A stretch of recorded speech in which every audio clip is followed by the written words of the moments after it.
What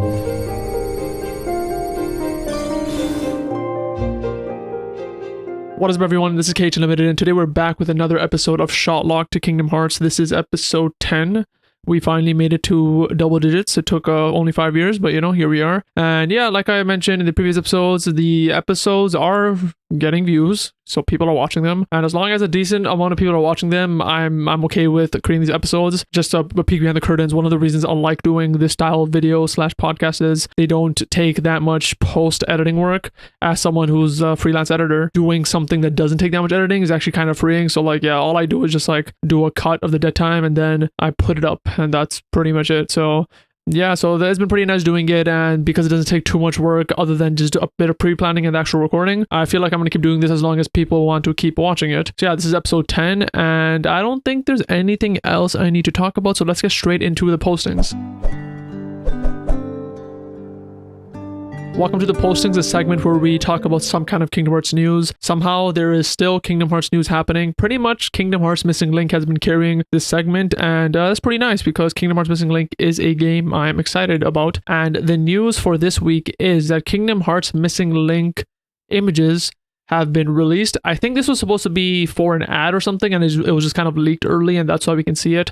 So for the audio version of this podcast, I'll try to describe the images, and for the video one, hopefully I'll just have all of them on the screen right now, so you can just look at them at your leisure. So the first image I'm going to be looking at is the one with the original creator characters. You have the male version and the female version. And I think I kind of touched on this a bit last episode, but something that I really like about these characters is, to me, the designs actually look great. Very rarely do I see a game with a creator character where both the male and the female, to me personally, look really good. Usually either they both look okay or one of them doesn't look that good. But to me, both of them really look cool. I like them. I could see me playing as any one of them. I think their actual clothes I really like. I'm not sure if it's been confirmed or not, what they're wearing. It's obviously some sort of uniform. For the audio listeners, they're wearing kind of a white coat. It almost looks like kind of a poncho type of deal. They're wearing kind of a hat that looks kind of like a sailor hat, and the color scheme is white with purple accents and kind of black belts around it too, and black boots and black gloves. And the characters both have gray hair, and they're both wielding keyblades, kind of similar looking keyblades. They're very simple. The male has kind of a brass colored keyblade with a gear for the teeth, and the female character has a green keyblade with kind of a lamp where the teeth is. So design wise, I think both of them look great.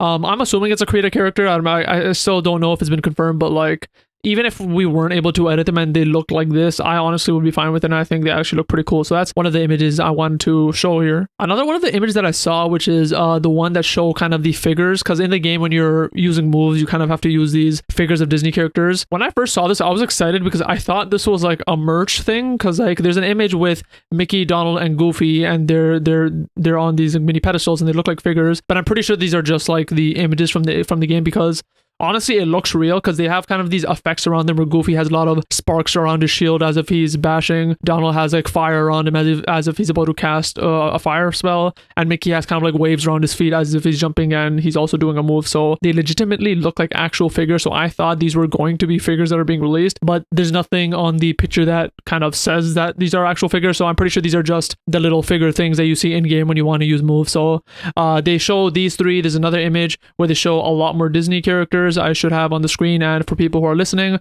they have Disney characters like Mickey, Goofy, Cheshire Cat, Bambi, Woody, and so on. So they have a lot of Disney characters that they're showing, and I'm assuming they've showed even more in the actual gameplay. I didn't actually pause through the gameplay and look at every single one, but these are just some examples that they show in this image. And the image, or actually the images that are the most interesting to me personally, are the ones that show some of the UI for the game. Now, personally, I love how the UI looks. They kind of went for this kind of rustic papery look. So for audio listeners, it pretty much shows the creator character in the middle, and the entire background of the UI looks like old browned paper, and then all the text has kind of this oldie time font to it, kind of like the in SpongeBob, if you've ever seen that meme. So everything is a kind of old timey. Everything is very well themed together. The buttons are kind of this dark brown to kind of fit in the theme. You have different lines everywhere on the page. It looks very rustic and old, and it looks very skeuomorphic in a way where it doesn't look like it's digital. It looks like a piece of paper for all the UI elements. So I'm really digging that, because something that I noticed, because I do play a decent amount of mobile games, and usually they're kind of gacha games. One of the first things I do notice about the games is how they handle their UI,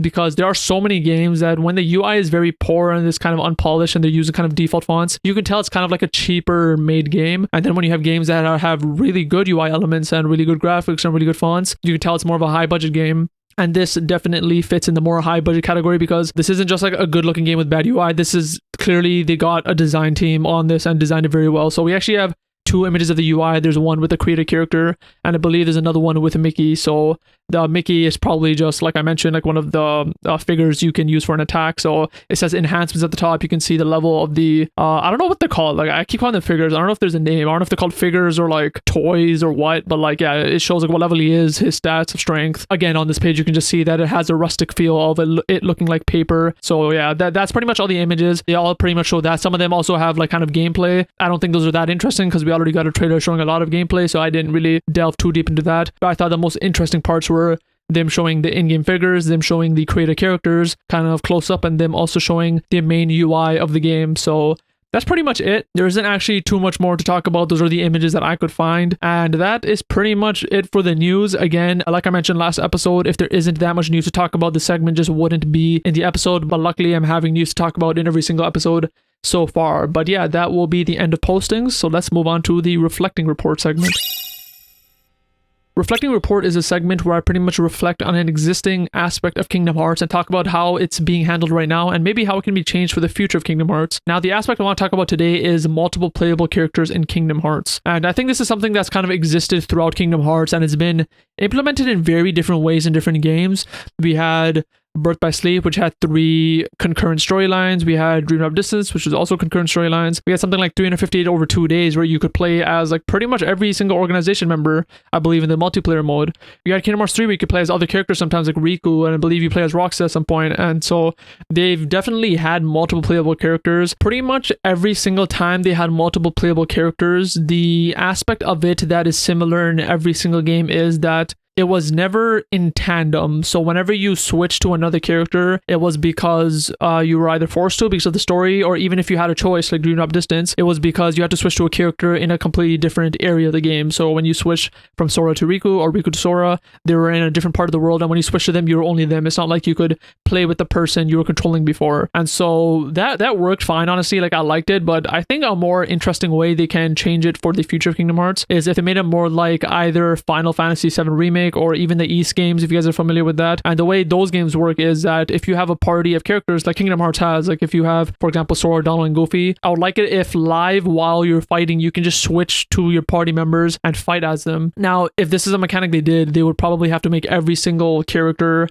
that's your party member playable. Obviously, that'd be a huge undertaking, but I think that is a mechanic that if they did add, would add a lot to the gameplay. And honestly, that is something that I'd rather have than kind of more gimmicky mechanics that they had in Kingdom Hearts 3. Like, I think they can take away attraction flow and all that business that they add in Kingdom Hearts 3, and if they added something like this, which is just the main combat that they have, but with more characters, I'd personally prefer that more. So for example, if you're using Sora, Donald, and Goofy, you'd be able to fight as Sora, and say you're fighting someone as Sora, you can switch to Donald, start using an armor magic, you can switch to Goofy, start using a shield, switch back to Sora, just on the fly. That's how Final Fantasy VII Remake works. That's how the East games work. And the way at least East makes it interesting is different characters have different strengths. And so like if there's a certain type of enemy that is weak to piercing attacks, you'd switch to the character that's good at piercing attacks, and then you'd attack with that. You can kind of imagine how that would work in Kingdom Hearts, where Sora can be strong with certain type of attacks. Maybe there's an enemy that's weak to magic attacks, so you move to Donald, and he's obviously stronger in magic. Maybe there's another enemy that's weak to blunt damage, and maybe Goofy is better at that. So you can kind of imagine how it can get more complex and more interesting in combat, because while I do love playing as Sora, I have no problem with it. This is just something I'm saying would be cool if we had in future games. It would be nice if they kind of added this versatility and make it more interesting. And also another aspect that can be gained from having a mechanic like this, and this is something that I found out you can do in Final Fantasy VII Remake, and I don't think I realized you could do this until I was pretty late in the game, but you can straight up just have the other characters like heal you like while you're fighting. So for example, if you're fighting as Sora and you're mid combo and you need to heal, instead of trying to stop the combo, getting away from the enemy and healing yourself, you can, while you're fighting, switch to Donald. While using Donald, throw a heal at Sora, switch back to Sora, and Sora is still fighting the same enemy. So none of the flow is broken. You're still in that combo or whatever situation you were in, and you are now healed. And what I like about that is it's more like realistic in a way, in like the in-world game sense, where instead of like needing to wait for Donald, like you just were able to control him and do it for you. And it would pretty much alleviate the problems you sometimes have where like you kind of want to heal from your party members and you can't do anything about it. And I know Kingdom Hearts games in the past, and I'm sure in Kingdom Hearts 3 too, I don't really remember, but they've had like different options you can do where like, oh, my party members are more aggressive, or they're more focused on healing, or they're more focused on defense, etc., etc. Instead of all that, that's always been kind of confusing to me, that whole system. I never really liked that system. I think it would make more sense where like they had just some kind of default version of that. And then on top of that, if you did really need a heal at a specific moment, you simply just switch to that character and then they can heal you. And I think that would just make it a lot more interesting and a lot more useful in my opinion. And overall, I think if they did kind of build on the system and make it like the way I'm saying, where you kind of get to control any party member you have, I think it would be nice for people who are a fan of other characters. So like, I don't think it would be that insane. Like if there's a certain part of say Kingdom Hearts 4 where the party is Sora, Riku, and like Kairi, for example, if like I like Riku more, I should have the choice to play as Riku for whatever part of the story that he's a party member. I think that'd be cool. And like that's kind of how it is with like the other games that I mentioned. Like with the East games, for example, the main character is Adol, and if you want to, you could like never touch him. You could like stay as one of the party members and play the entire game and only change to Adol when you need his strengths. And I think that kind of option is nice. Pretty much anytime you have more options in a game, I think the better it is to a certain extent. But I think this is something where like if you have the moveset of the party members and if they put in the work to make them all playable, I think that'd be cool. The only reason I don't think it will happen is because sure, they have some characters playable like Riku, Kairi, Roxas, etc. But I don't think they have made like characters like Goofy, Donald, etc. playable. I know they have like a long time ago. I think in 358 over 2 days they were playable. But in recent games, I don't think like Goofy and Donald have been playable. I don't think like say if you're in Agrabah, they would have to make Aladdin playable. They would have to make Jack Sparrow playable, Simba playable, whoever. So they would have to pretty much, if they add this, make every single Disney character playable. That is a huge undertaking, but like honestly, the bar for games is going higher, and if they do want to keep on evolving Kingdom Hearts, which they clearly do want to, like Kingdom Hearts 3 was clearly an evolved version of the past games. I just don't think that the path they took to evolve the games was something that I like too much. So if they kind of focus on mechanics more on the base combat and added this way of implementing party members to be playable, I think that'd be more interesting in my opinion. So that's pretty much all I want to talk about in terms of playable party members. If you have any thoughts on this mechanic, if you think it should happen or not happen, let me know down in the comments below. But let's just move on to the next segment, which is Dream Dive. Dream Dive is a segment where I talk about pretty much a whole new idea I want in Kingdom Hearts, something that's never been done in the series before, and it would be a dream for me to add to the series. Now, this is something which before I started playing a specific series of games, I would think is stupid in games, but now that I've played these games, I think is very nice. And what I'm talking about is bonding moments. Now, hear me out. This might sound weird to people who have never played a game with bonding moments, but this is something I see like in a lot of JRPGs now. And the game that I'm going to be referring to the most are the Trails games, like Trails of Cold Steel specifically in this case. Pretty much what bonding moments are is Trails games have a game loop. And just to put it very simply, the game loop is you have certain segments where you're playing at school. And when you're at school, you can bond with characters. You pretty much have bond tokens. You can spend some of them to bond with certain characters. And when you bond with them, you not only get like specific cutscenes to kind of like see character stuff about them, it actually helps you out in gameplay too. So like the more you bond with the character, the better your linking abilities will be and the better you can do in battle. Then once you're done with that, the next segment of the game is you go out of the school, you do fights and combat and stuff, and then you're back at the school and the game repeats like that. And so every time you're at school, you have bonding moments, and pretty much you have a choice of who you want to bond with. And the farther you go in the game and the more bonded you are with the character, not only are they better in combat for you, but you also get different cutscenes based on who you're bonded with. And I always thought that was pretty interesting, especially because you can't bond with everyone. So for example, in Trails, say you're at school and there's like 5 characters you get to bond with at this point, they'll only give you like 2 bonding tokens, so you really have to pick who you bond with. And the reason why I think this is so interesting is because I'm gonna keep this as vague as possible so there's no spoilers, but when I played Trails of Cold Steel, there was a moment where I picked this one character and I kind of like kept bonding with him, so he became like a really good friend of mine. And what ended up happening is they ended up being not a good guy. And when that happened, I was like, oh shit, that was like a heavy betrayal. Because when I was bonding with them, they kept adding more cutscenes with that person. So like I personally, as a human being, was like, oh shit, yeah, this guy's cool. And then when I got betrayed and found out they weren't a good guy, I was like, shit, that was insane. And the fact that I got that experience and some people might have not got that experience, and it's just because I chose to bond with that character, I thought that was very cool.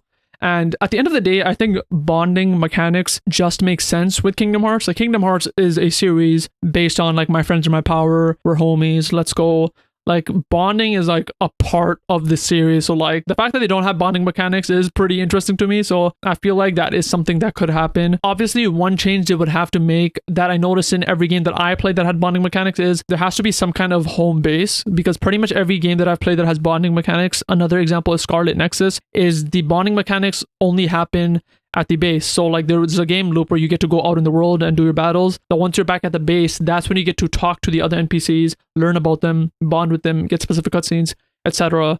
And Kingdom Hearts hasn't really had that. They haven't had a home base. Now, why I think this might be something that might happen in Kingdom Hearts 4 is when they first talked about the new trailer where you see Sora in his apartment, I believe they mentioned that his apartment would be his home base for the initial part of the game.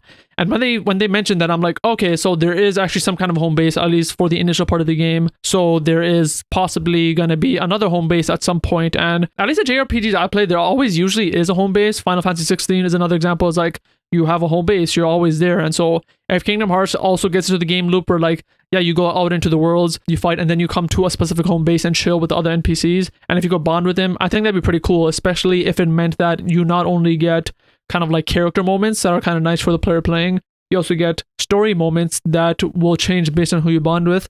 But I think very importantly, you get gameplay moments where if you bond with someone, you have better linking abilities with them. Now, what can these linking abilities look like? In at least Trails of Cold Steel, there's kind of like little abilities that happen within battle that the more you bond with the character, the better it is. For example, say character A is bonded with character B. If you're just level 1 of bonding, something that might happen is if character A gets attacked by the bad guy, character B might jump in and block it for you because they're kind of homies.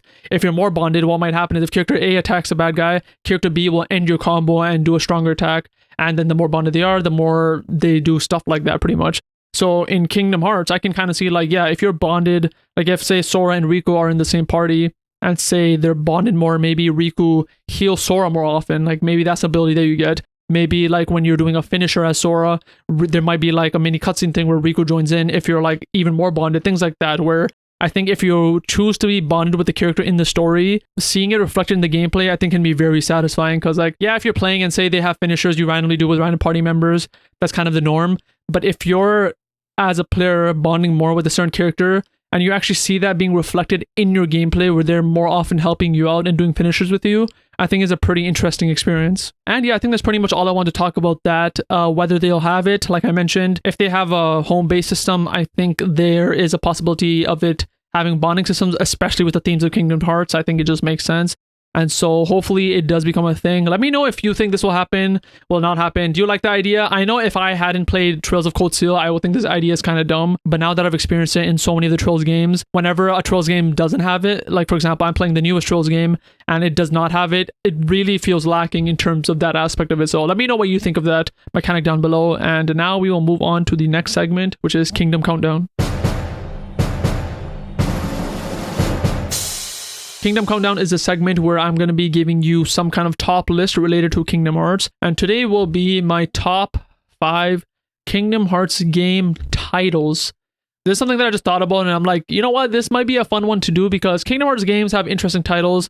They've obviously been memed to hell from the entire gaming community of how stupid they sometimes are.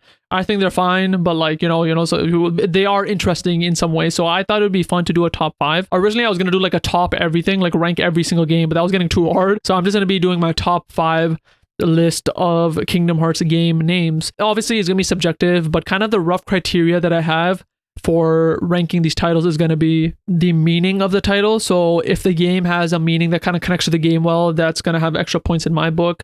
Another thing is just the subjective coolness of the title. If it rolls off the tongue, if I like how it sounds, that's obviously going to be a piece of criteria. Another one is kind of like how simple or complicated it is. If a title is too complicated, I do think that's not a good thing. For example, Kingdom Hearts 2.8 Final Chapter Prologue, I think is not a good title. And so that's not going to be on my list. I'll just say that right now. So yeah, I think it does matter that a title would not be too complicated and also not too simple. And the final criteria, which is actually pretty interesting that I thought of recently, is what image does it form in my mind? Because I realized that when I was ranking these titles, different titles were forming different images in my mind. And I think that's a pretty important aspect of the titles because these titles are pretty descriptive, at least some of them are. And so what image it brings into my head is also going to be a criteria of me ranking these titles. So let's get straight into it with number 5. And my number 5 title is Kingdom Hearts Coded or Recoded.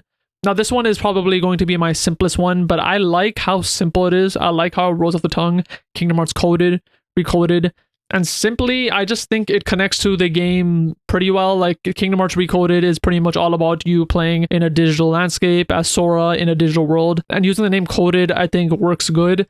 And I always like names that aren't directly the name. For example, like a name that I think would be a bit too on the nose is something like Kingdom Hearts Digital or Kingdom Hearts Virus or something, where like it's pretty much has to do with the main plot of the game. But Kingdom Hearts Coded, I think, just works very well. It has to do with the theme of the game, and again, it rolls off the tongue. And when I think about Kingdom Hearts Coded in my head, the image I get is lines of code, and you'll see that a lot in the game. Like, kind of the effects that you see in Recoded are those kind of like lines of code that happen once in a while, and so I think that it works very well. It rolls off the tongue, and I subjectively just think it's a very good title for the game. Number 4, also a title I think is pretty simple but works pretty well for the game, is Kingdom Hearts Chain of Memories or Rechain of Memories. I think this is probably like one of the more legendary titles in my mind when I think of Kingdom Hearts. Is like, you don't really see other games with these type of titles, which I think it fits very well with the game. Chain of Memories, you immediately get a specific image in your mind, like you kind of see like links of chains of memories, and obviously with the plot of the game, with Sora's memories and trying to kind of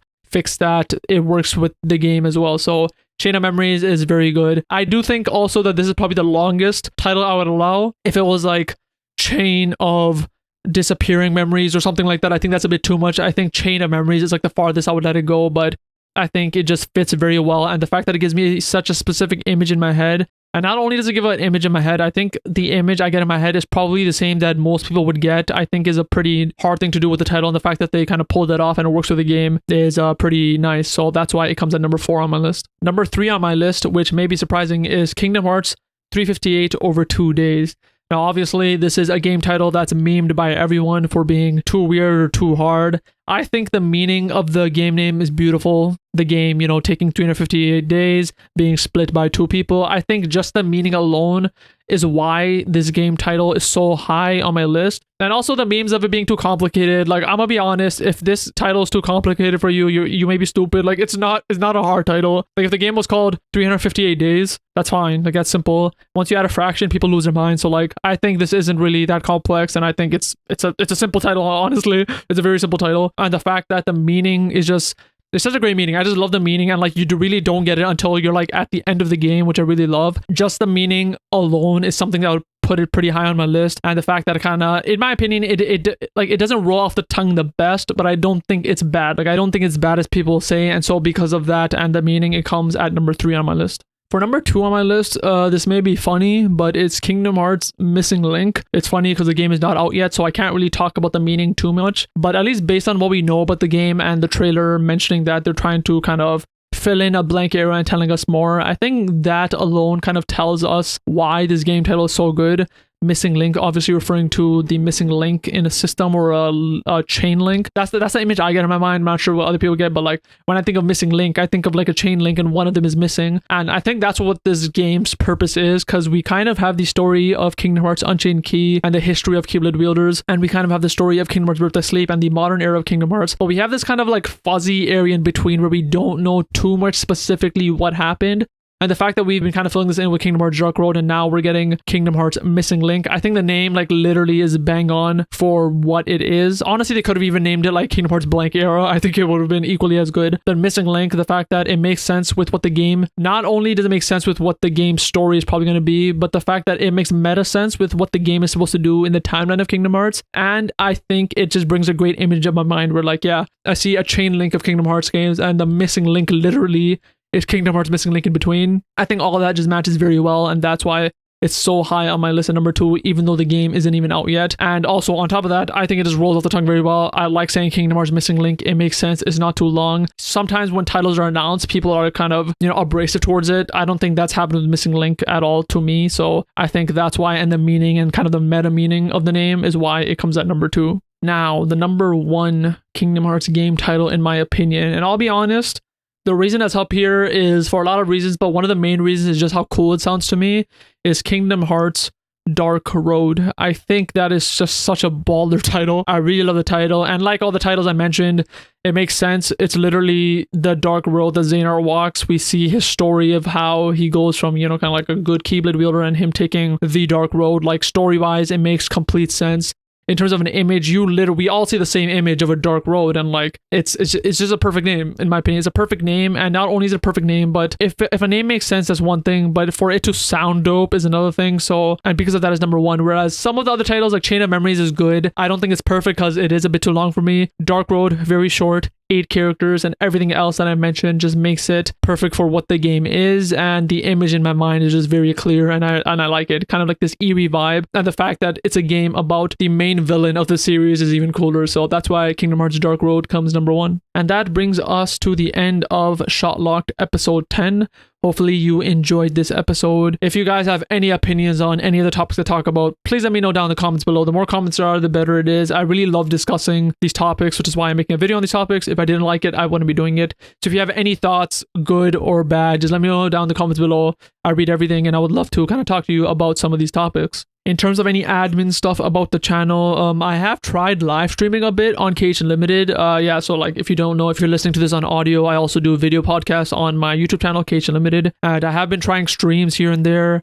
I'm not sure if I'll keep doing it. It's just something I want to test. I stream sometimes on another YouTube channel I work on, which like gets like more viewers and more like interaction compared to this, obviously, because this is a very small channel. But I kind of want to try it on this channel because the community of KhUnlimited, or at least what it used to be when I used to make videos a lot more often, was probably my favorite community I ever had in terms of like interest, because like we're all here, we all love Kingdom Hearts, and so that's something that I really liked. And so I'm going to try streaming more on this channel. Right now I streamed Spider-Man because I was playing that. I streamed Lords of the Fallen, which was fun. I streamed it with KH Organization, my brother, and those are kind of random games. Those are kind of like not really connected to Kingdom Hearts at all. If streaming is something that people are interested in, and if you guys do want it more connected to Kingdom Hearts, I am thinking of maybe streaming Kingdom Hearts 3. I think it would be interesting because I literally played Kingdom Hearts 3 at launch and I never touched it again. So like it hasn't really been in my brain space since then. And that might be obvious to people who are listening to this podcast, because I think you might have noticed that very often I would say something about Kingdom Hearts 3, then I would be like, oh yeah, I kind of remember it. Like I don't really remember it fully whenever I'm just saying a Kingdom Hearts 3 related point.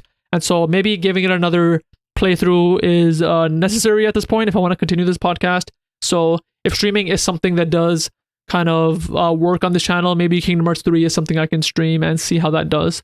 But yeah, that's pretty much it. I kind of want to leave the end of the podcast to be a portion where I can just talk about random shit like that. Because if you're not interested in this podcast, you probably already left by now. And if you made it till here, you hopefully care about the channel, or like me, I guess, in some way. So hopefully you guys enjoyed Shotlock 10, and I hope to see you next week in 11, and I'll see you next time.